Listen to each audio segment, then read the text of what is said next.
Hi, this is Victor Toy reporting for KGFW Elementary School and TV show. Today we're going to interview the United States Marine. What's your name? Hi, I'm Joe Conroy. I'm a United States Marine. I'm a sergeant down in Camp Lejeune, North Carolina. I got a couple of questions for you. Okay, go ahead. Why do you not bring like a couple equipments in the school to show?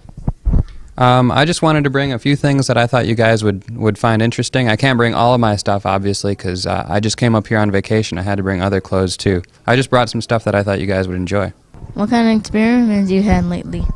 Well, since I got back from the desert, things have been really nice. Everybody's pretty happy to see me, and been going around and talking to some kids and talking to some people with the newspaper in New Ulm, so it's been pretty nice. Actually, it's been a really nice homecoming for me.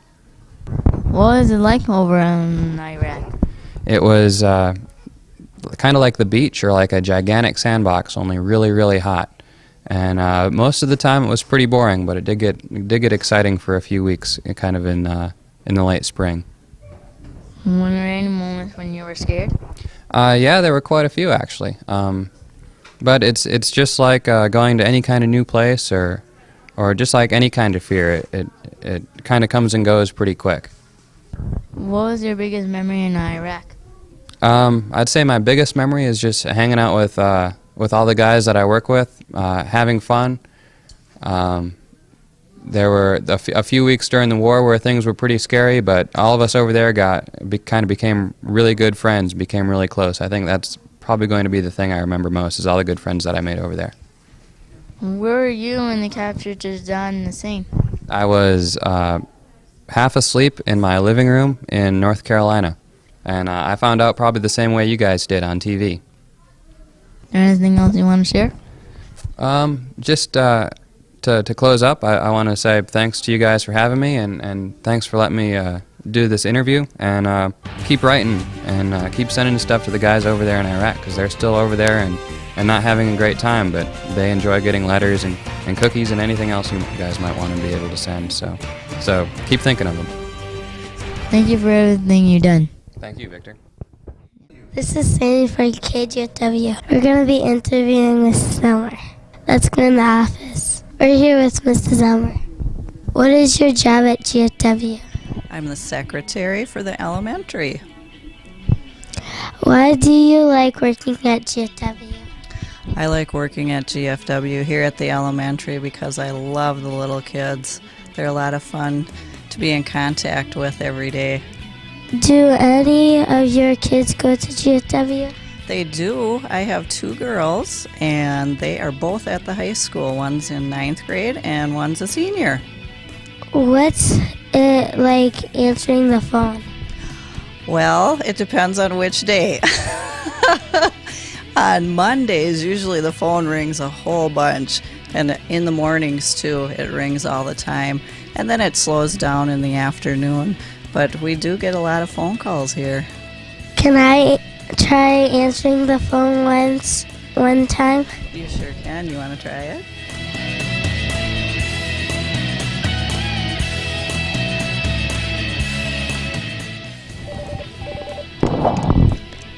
Hello, this is GFW Elementary School. This is Sammy speaking. Good. Yeah? Spaghetti or yogurt? I don't know. On Thursday, we don't have any activities. That was Mr. Werner. What do you like about your office? What do I like about my office? I like that every day there's something different. There are a few things that I have to do every day that's the same, but virtually every day something new happens that I haven't dealt with before, and I like the variety. Who made these mailboxes and what are they for? Those mailboxes I made, and they are for the students' lunch money, the parent notes that their moms and dads send in, or for bus passes. Is there anything else you want to share with us? Anything else I'd like to share? Well, I really thought this was a lot of fun. I'm glad that you came up to do this, Sammy. Thank you. Thank you.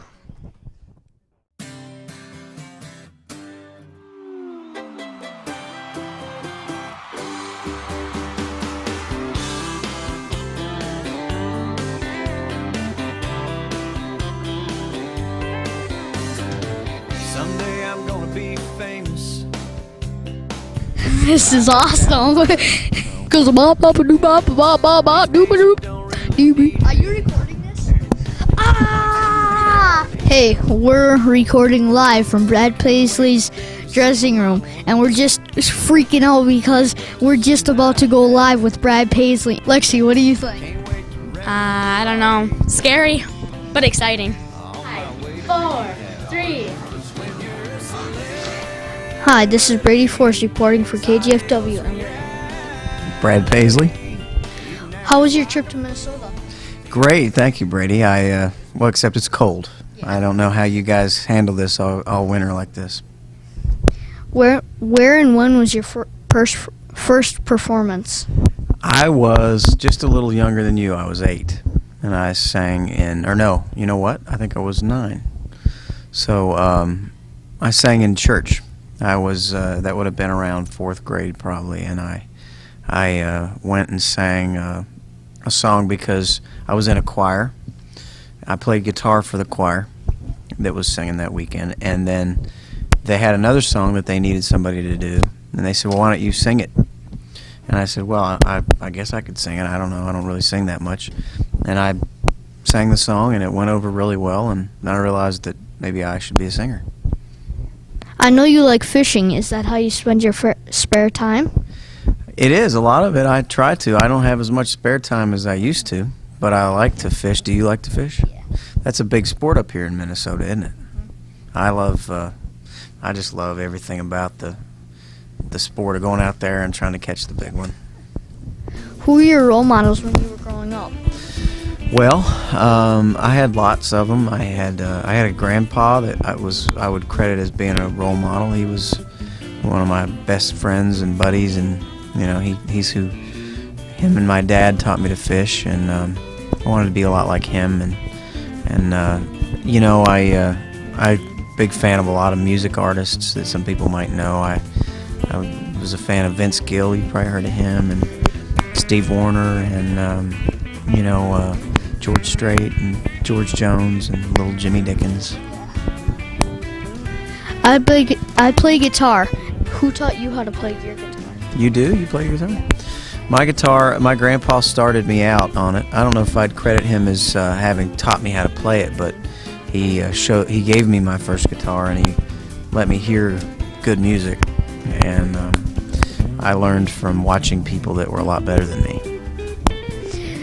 What's the best and the worst part of your job? You know what? I think it's probably the best part is the fact that I get to be around a lot of people I really like. A lot of my friends are in my band, and we get to travel together. So that's kind of like going on vacation every week with all your buddies. And then you get to also be a part of playing for all those people out there who buy tickets and buy the records, and affecting people, looking out in the audience and seeing them smile, and you made somebody happy. That's a great feeling. And the worst part is the work that is involved, the long hours. There's a lot of times when I'm stuck, for 12, 13 hours out of the day doing a lot of work, and it can be a hard job that way. You got to travel a lot, and some of the traveling and flying everywhere gets hard to do. Does your family ever go to any of your shows? Yeah, they do a lot. My dad likes to come out on the bus a lot. He likes to ride along with us, and he enjoys that. And anytime we're anywhere near my family, they and I have family in different parts of the country. So there's some in Florida, and there's now that I'm married, I have another family that is in various places, New York and California, and so anytime I'm in those areas, we always have people that show up. And then we also have a lot of people that claim to be family that I've never met. What is your best memory about elementary school? Best memory. I remember in 6th grade when they had a Christmas pageant, and they had a bunch of performances, and they wanted me to sing a song for the 6th grade. So the 6th grade class and I worked up a version of Grandma Got Run Over by a Reindeer and changed it to Our Teachers Got Run Over by a Reindeer. Is there anything else you want to share with us tonight? I just want to say how impressed I am at your interview skills and your camera work, and I think it's great. I think you guys are better than half the news crews I meet out on the road. You should be on, late night TV. Thanks for the interview. It was really nice. Well, thank you very much, Brady. I think you're a fine young man, and hopefully we can do this again sometime. Hi, this is Marlene Wakely reporting for KGFW, and we are interviewing Walter Mondale. I've read that you grew up in Sealand, Minnesota. Can you tell us a little bit about that area? Yeah. We pronounce it Ceylon, Ceylon, and it is a little town just outside of Fairmont, Minnesota. And my dad was a minister in Ceylon, and that's where I was born. Tell us a little bit about your family. Well, my dad grew up as a farmer in southern Minnesota, and he became what they then called converted and went into the ministry. He was born Lutheran, but he became a Methodist minister. And my mom was born in Windham, Minnesota, and she was a musician, and she used to conduct the choirs, train the choirs, Sunday school, and Dad would preach. And we had 3 boys in my family and 3 boys by an earlier family because Dad's first wife died. What jobs have you had? Quite a few. I used to be a pea lice inspector in southern Minnesota. We'd go around and check the peas before they were harvested to see if they had lice on them, and then we'd scratch away and so on.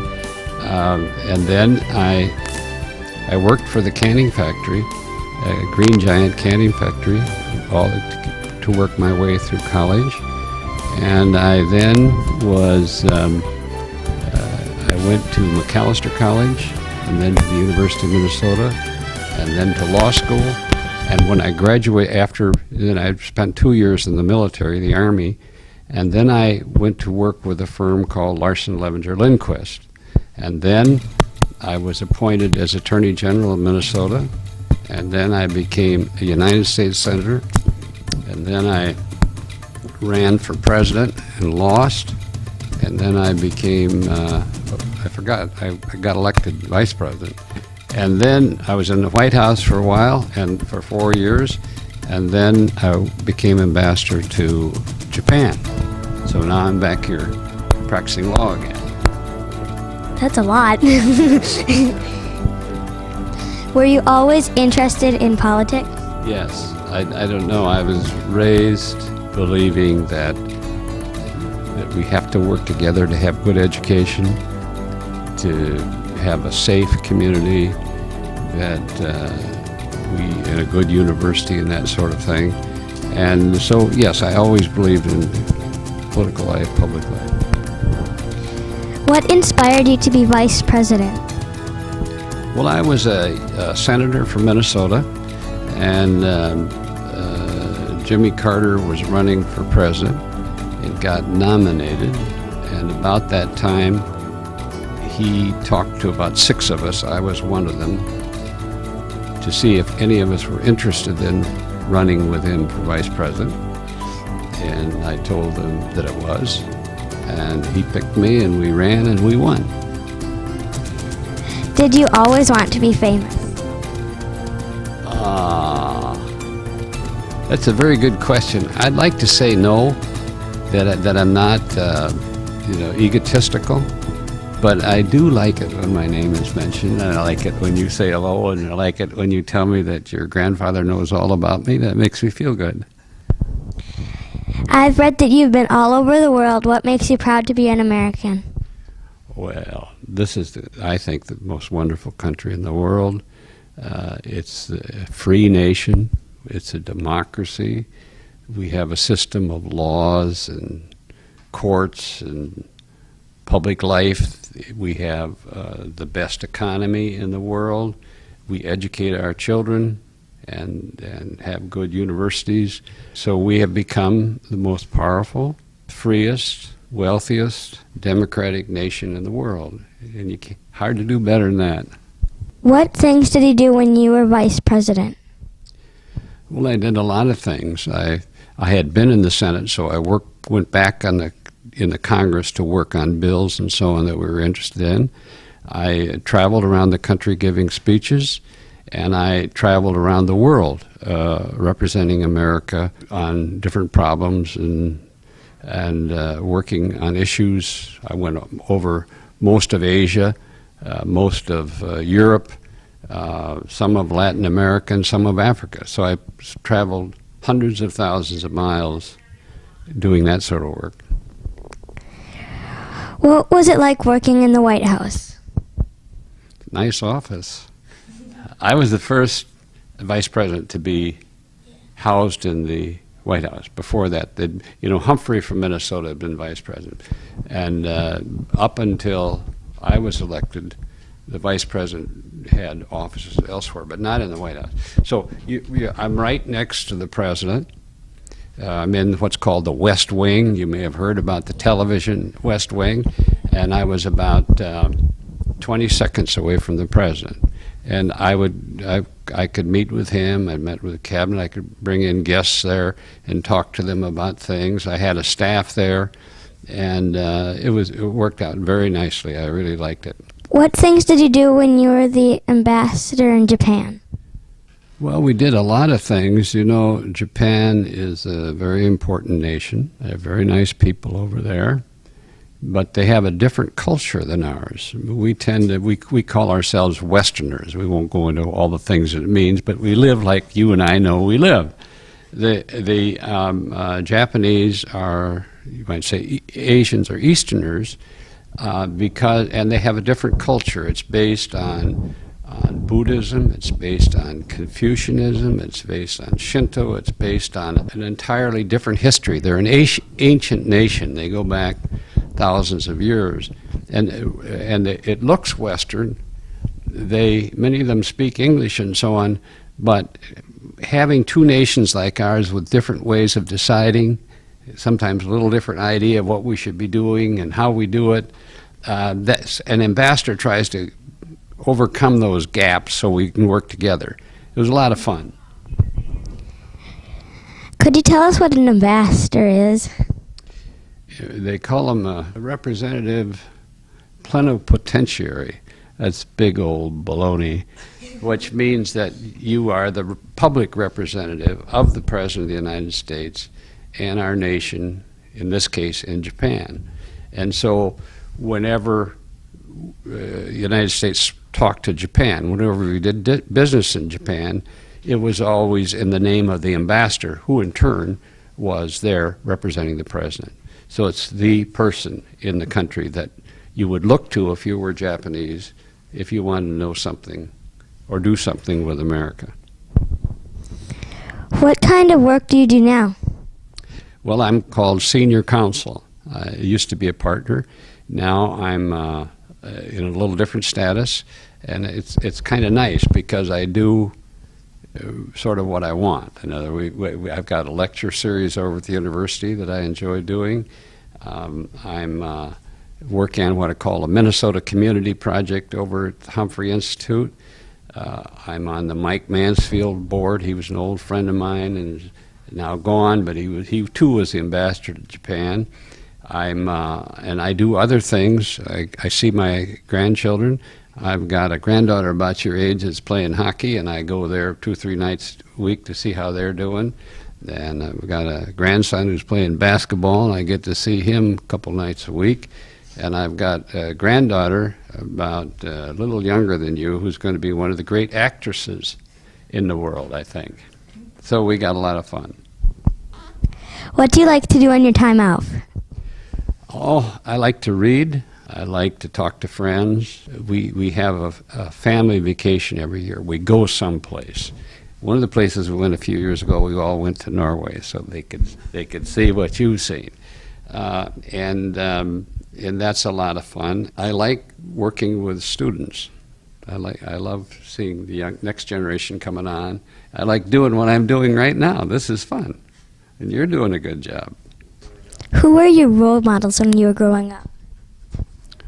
Oh, my dad, my older brother, Hubert Humphrey, Orville Freeman, that sort of thing.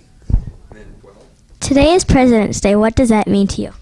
Well, this is a special day each year when we think about the highest officer in our land, the president, and I think and about the presidency, that special office that we have in America. And I think we should honor the current president, not being political, but this is a day when we sort of unify behind that special office that we have in America. Do you have any advice for the class of 2012? It looks to me like you're doing pretty well. I think you just keep it up. Well, I think it's important for people to read. I know you have so much to do, but try to get into the habit of reading. That's one of the ways you can travel around the world just sitting there. And you can learn about other things, and that's the way you use your mind. That's how you become a person who can understand more things. And so I would say, and then I think trying to keep your body healthy, eat the right things, go out for athletics, you enjoy sports, but do those things. And then I think what you're doing here is really good because you're practicing, not just learning, but practicing how to interview politicians, how to run the camera, how to do research, know what to ask, and so on. I think that's all great. I like reading. It just takes me a little while to find the right book to start to read. Yeah, because there's so many books, but just keep it up. That's wonderful. When people look back on your life, how do you want to be remembered? I'd like to be thought of as an honest person who tried to help people have a better life and tried to keep peace and give the next generation more opportunity to have an even better life. That sort of thing. I know I would remember you as a great person who has a big heart. You're a wonderful young person. You can interview me anytime. Okay. Now I've got a little something for letting us interview you. Okay. Oh boy. Can I open it? Yeah, you can. Okay. Oh, look at there. Tell me what it is. It's a GFW t-shirt that one of my mom's workers bought for this occasion. Isn't that nice? How does it look? Great. Would you thank your mom for this? Okay. And please say hello to all my friends in Gibbon. Okay. When I was a young guy in politics, I used to go through Gibbon and meet people, and I had some friends there then. Thank you. Thank you. This is wonderful. All right. This is how you say thank you, and then we'll do the talk. Right. These are pictures that were hung in the U.S. Senate reception room a few years ago, and then they gave them to me. This is an old picture of our family. It's my older brother Pete, and there I am. I think it was in Heron Lake, Minnesota, where Dad was a minister.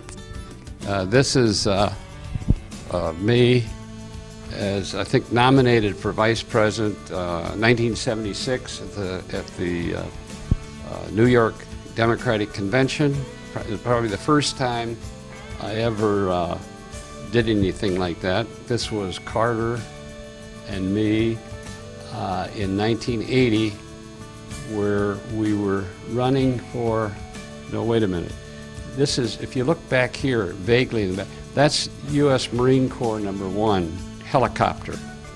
And one of us was getting on, I think I was going to Europe there, and he was saying goodbye to me. This is a kind of a sad one for us. This was the day that Reagan and Bush were sworn in, inaugurated as President and Vice President of the United States, and Carter and I had lost the election.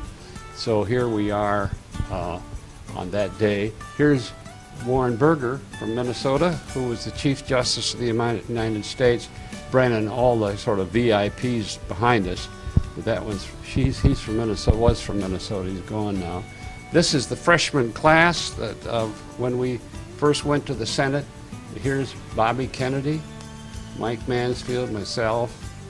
The others are not so. Here's Everett Dirksen, these are all people from different states. Here's Bobby Kennedy and me at Turkey Day in Worthington. I think there's a turkey lapel button there. This was about 1966, and here I am. I don't know. This must have been when I was a young Attorney General or something like that. Hi, this is Lennon Lowagi reporting for KGFW. We are here with Dr. Malone today. Hi, Dr. Malone. What do you do for your job? Hi, Landon. My job is the school superintendent for GFW schools. Cool. How difficult is your job?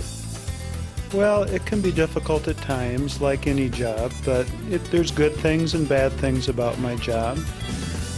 Normally, I enjoy it most of the time. Sometimes teachers and students and parents and community members all want different things, so that makes it hard sometimes, but most of the time it's a good job and I like it. What made you want to be a superintendent? I enjoyed teaching when I was in the classroom, and I enjoyed being a school principal, so I thought I'd try being a superintendent, and I've liked that too. Do you decide if we have school on a snowstorm day? Yes, I do, and that's a hard decision sometimes, because of course kids like you always want to be in school, right? And yet we have to make sure that it's safe, because if the road is bad, or if the weather is bad, or too cold or something like that, then it's not safe to be out. Where do you work? Well, I work in elementary school in the district office, so normally I'm in Gibbon, but I also go to the middle school in Fairfax and to the high school in Winthrop, so I get around to all three of our schools. Do you only work with GFW schools?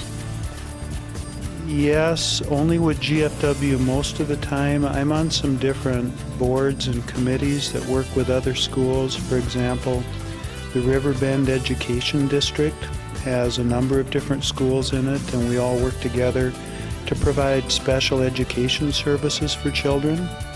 I'm also on a regional finance committee, and I'm on other things like that, a children's collaborative board and things like that. So sometimes many schools will work together to try to help kids, but mostly I just work here for GFW. Do you have any goals as a superintendent? Yes, I do, and my goal was developed by a lot of people, and we all work together to come up with our goal, and it's called Fostering Lifelong Learners in a Caring Environment. And what that means is that we want to help students like you get the best education that you can have. Do you like the Minnesota Vikings? I do. I'm a Vikings fan. Have you ever been to a Minnesota Vikings game? I go to a game every year, and it's a lot of fun. Okay, well, thank you for your time, Dr. Malone. You're welcome, Landon. Thanks. This is Heidi Salute reporting for KGFW, and we're interviewing Bob Busler. Bob Deming. What can you tell us about the Thunderbird Foundation? Items for like sporting teams, band, different things that the school comes to the foundation and says, you know, we could use this item, but we don't have the money to pay for it. Can you help us?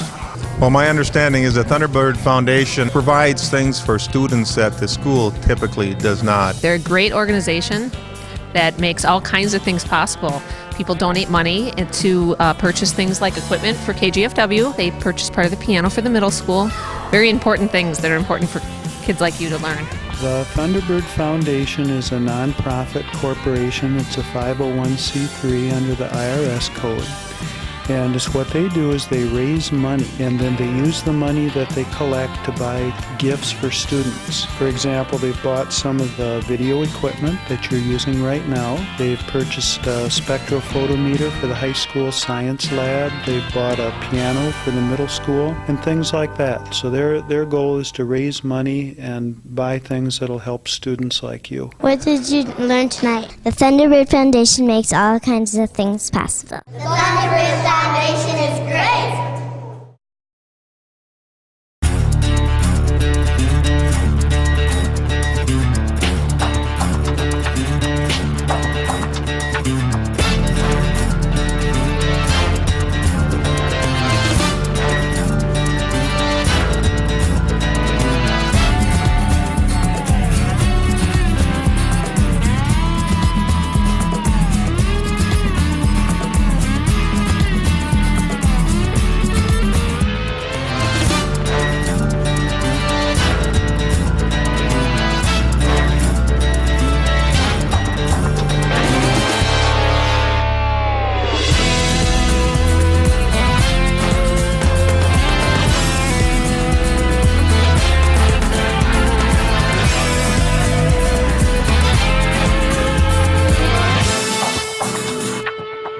Bye.